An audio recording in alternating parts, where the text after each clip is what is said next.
Samples que tenemos para tocar Huayno de San Mateo, Peregrina, etcétera, etcétera, para el rizo. Voy a improvisar un poco, chicos, como dice su nombre, voy a improvisar algunos temas.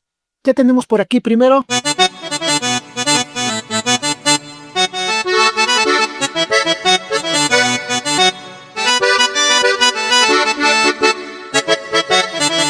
Como pueden ver, tenemos ahí un bandoneón con su acordeón al otro lado.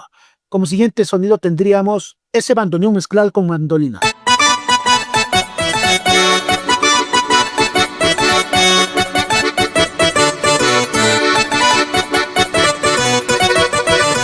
Y por aquí del Casio CZ.